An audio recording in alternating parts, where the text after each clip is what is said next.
without getting shocked.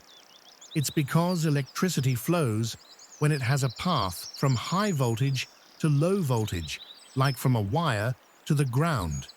When a bird sits on just one wire, both of its feet are on the same voltage, so electricity has nowhere to go.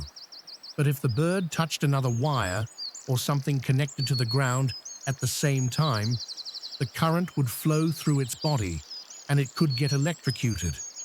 So it's not that birds are immune to electricity, they're just lucky their little feet stay on one wire.